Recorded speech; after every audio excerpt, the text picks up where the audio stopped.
So a few weeks ago, a buddy of mine called me up and he said, "Hey Cam, I want to buy an adult guitar," and that was all I needed. I was hooked. I wanted to help him buy his first adult guitar, so I said, "Absolutely, Jeremiah, let's do it. Let's find an adult guitar for you."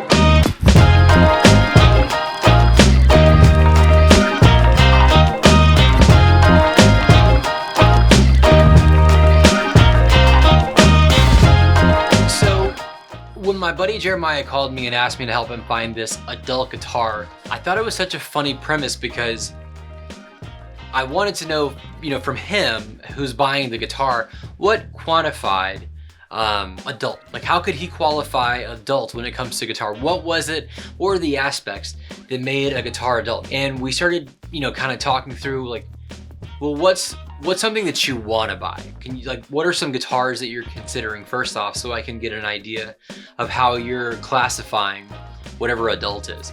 And he gave me three of them, and three were pretty typical, but they were a great starting point. He said the Telly, the Strat, and the Les Paul. Okay, so you're going for something a little safer. You're not going for anything crazy. You're going for something that's well known, extremely easy to find with tons and tons and tons of options, and a relatively safe purchase. For a slew of reasons. Buying custom guitars is awesome, but trying to resell custom guitars is really, really difficult. Buying one-of-a-kinds, extremely unique guitars, same thing, same premise as custom. You're dealing with an issue where if anything ever happens and you need the cash, it's extremely difficult to get what you put into it. So the idea of buying a Les Paul, a Strat, or a Telly was safe. He could likely get out of it what he put into it, and if he holds onto it long enough, he might make money on it. So I naturally said, well, I can absolutely help you with the Gibson, no problem. Strats and Tellys I'm not going to know as much about, but whatever you want to do. So we started perusing the Gibson website and going through the different options, like, do you want something new? Do you want something used? Or something vintage and, a little more rare? Like, what exactly are you looking to do? He said, well, it's been a few years since I bought a guitar, and I want to buy something that's going to be me, something I can pass on to my kids, maybe my grandkids, whatever the case might be, something that stands out but isn't weird. So Jeremiah and I have a shared friend, Caleb. And Caleb and I actually used to own the exact same Gretsch. That may not sound that weird for two people on the planet to own the same guitar, but for us to be friends and both of us to have owned the Gretsch 5120, the Electromatic 5120, and we also owned it in the same color around the same time, was all the more interesting. But the one that we owned was the big, bright, orange 5120 Electromatic. This is a big guitar. I mean, this is a big, hollow body, orange freaking guitar. And when you got a big guitar, any color that it is going to be that much bigger.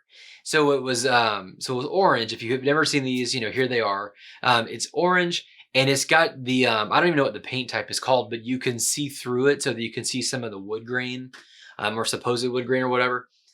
This was so much guitar visually that after I owned it for about 8 months, not even like a full year, I decided I was going to strip it and paint it. And I'm pretty sure that guitar was poly, because getting the paint, doesn't matter. It was a nightmare. I ruined the guitar. I completely ruined the guitar. I repainted it. I've got no idea how paint works, so I just repainted it to the best of my ability. It was my guitar. I saw no future in me getting rid of it. Then I thought if I could paint it and salvage it, then I would be doing myself a favor and I could keep it forever. I did not consider the possibility that I would get it and ruin it and then have to immediately sell it for basically nothing. And that was what happened. Our other buddy, Caleb, same thing. Visually, it just wore him down. He didn't want to keep it long term and ended up selling it. So me and Caleb having this very similar experience was one that scared Jeremiah away from wanting to do a big, loud, crazy guitar that might better personify Jeremiah's personality. He's really quirky. He's really funny. He's a really, really, really good time at a party. And so the idea of him having this kind of big, loud guitar as well was only fitting. But you know, him being the intelligent dude that he is, he saw like, well, I don't own enough guitars to own a really big, loud orange guitar. It just doesn't make sense for me. And I can appreciate that. Learn from bad experiences, learn from past mistakes, right? So we started kind of perusing and what the different options were. I pushed for gold top because they're classic, they're beautiful, they're gold. Okay, there you go. Now that he's an adult, he wanted to buy a guitar that made sense for him. A guitar that says, you know, I've got a career, I've got a family, I've made it. You know, it's not so much symbolic to the outside world that he's an adult, but more symbolic to himself that he's become this adult man. And I thought that was really cool. So we start kind of going through back and forth on colors, and we land on the Les Paul Classic. And as we're going through colors, there are a couple options that pop up that are limited runs, and the specific one I'm talking about are the exclusives, the Les Paul exclusives.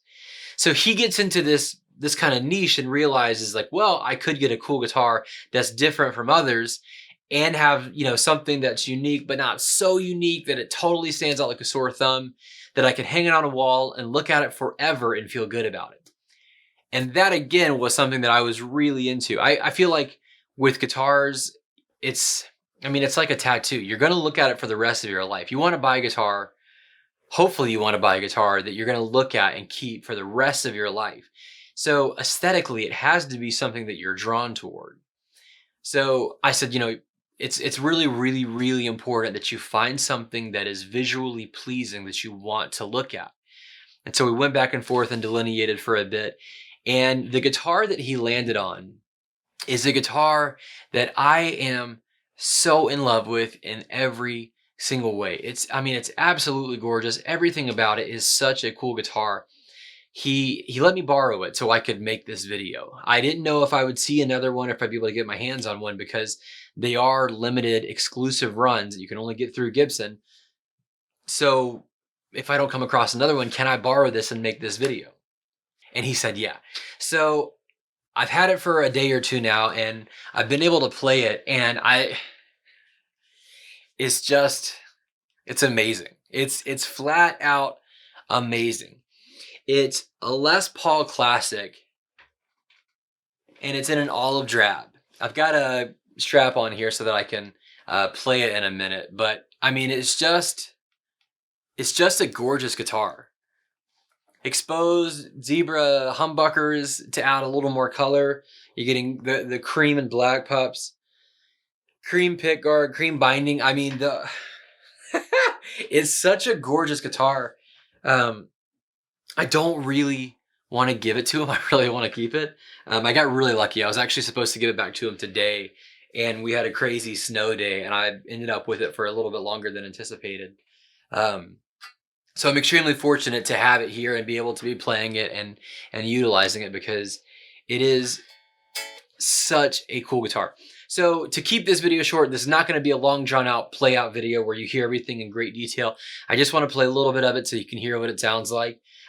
If you haven't checked out a new friend of mine, her Insta user is Brinley AMX, BRINLEY AMX. She does these amazing short videos of all kinds of guitars, including Gibsons, and she goes through them super fast. These reels that are they're just really interesting. You know what you're getting. She tells you about it, and I thought it would be cool to do something in that same vein.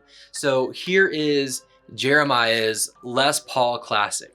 This Les Paul Classic is a mahogany body with a maple top, the single ply cream binding on the neck and the body, with a 9-hole weight relief. That means that there are 9 holes in the body relieving some of the weight, so it's not a monster. This is not a light guitar, but it's not a monster, so that makes this even more playable. This also has a nitro finish as well, so over time this is going to show Jeremiah's age as he plays it and as he wears it down and eventually passes it off to his kids and grandkids. This is a mahogany neck with a slim taper profile, so it's kind of that C shape, or the 60s style, not the 50s D shape. It's not a big baseball bat, and it's got an Indian rosewood fretboard.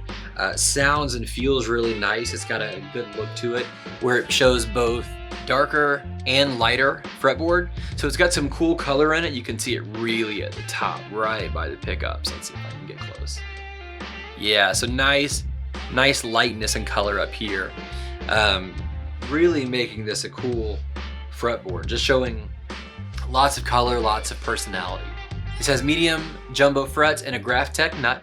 It has the acrylic trapezoid inlays with nickel hardware, the AVR1 tunematic bridge, Grover Rotomatic tuners with kidney buttons, a Burstbucker 61R Zebra in the neck, and a Burstbucker 61T Zebra in the bridge. And as I'm going through this video, I'm legitimately learning about this guitar as we speak. Something I did not know. Oh my gosh, I cannot wait to tell Jeremiah this. Something I didn't know about this guitar upon helping him order, I just missed this, is that it's got the push-pull coils. Let me see if I can get you a good angle on it. Watch this. Oh, all right, here you go. Boom, boom. So considering he wanted a Tele or a Strat and got a Les Paul, he's going to get those single coil sounds, because when you do the push-pull, this is really awkward. There we go. This is how I saw this going. When you do the push-pull on all four, obviously you can hear it now because the volume's not killed. Anyways, when you're in this position, it gives you the ability to sound like single coil. It takes them from being humbuckers and that double wrap to single coil. So you're getting all kinds of crazy sounds with this because it's push-pull. The two volumes are a push-pull coil tap, and the two tones are a pure bypass and phase. So, like I said a second ago, when you're pulling the two volumes, you're now dealing with single coil humbuckers. When you're pulling these out, this should change. Yeah, okay, that's a pure bypass. A pure bypass is bypassing everything. So it's just straight up.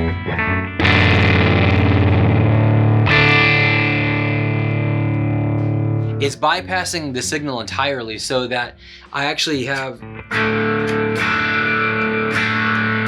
I've got no control.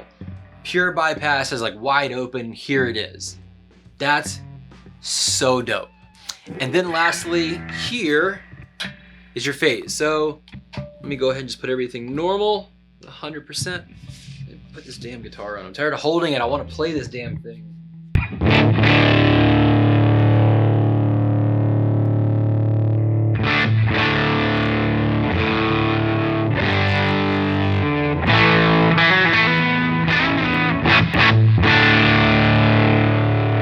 So this gives you the ability to play it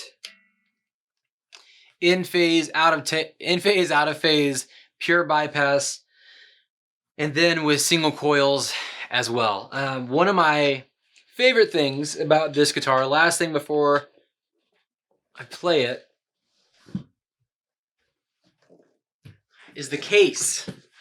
The case is so dope. Again, these are exclusive runs, so they're different. It's an all black on black. These, all the hardware here is all matte finish as well, with more black. It's just a sweet case. Pulling this Les Paul, this olive drab Les Paul Classic, out of this midnight black Batman case, like, there's no gig you're gonna play where you don't get a couple of head turns. The guys who are in the guitars, the folks who are into guitars, they're going to look, because this is a cool way. This is a cool way to play guitar. So with all that said, let's hear what it sounds like just a little bit. Not gonna get super crazy into sounds, just gonna kind of pick through and see what we can pull out of it sitting here.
here when I go.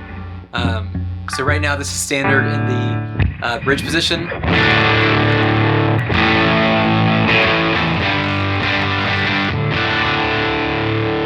Here it is in the push-pull position. Pull.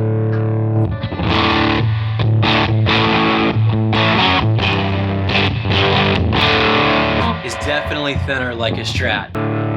Pure bypass.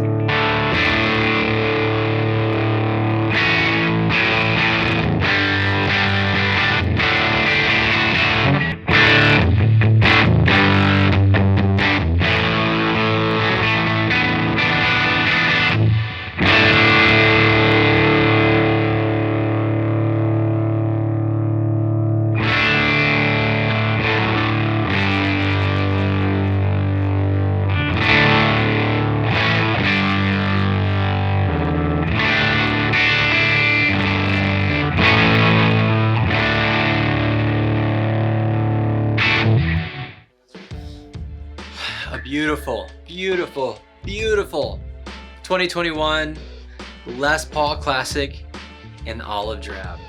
Thanks Jeremiah for letting me borrow your guitar and play it and make this video. If you're not already, please go follow me on Instagram at Gibsunday. You can join our Facebook Gibsunday group, where the conversation is not just limited to Sundays, with the link below. While you're at it, please go check out the Gibsunday merch with the link below. You can get a Gibsunday tee, Gibsunday coffee mug, whatever it is that your heart desires. Last but not least, if you enjoyed this video, please like and subscribe. I know you get asked that all the time. All the time. It's not by accident. It really helps us out when you like and subscribe to our content. It also allows you to be in on the know, so whenever we come out with new stuff, you can hear about it first. So, thanks so much for watching, and until next time, stay tuned.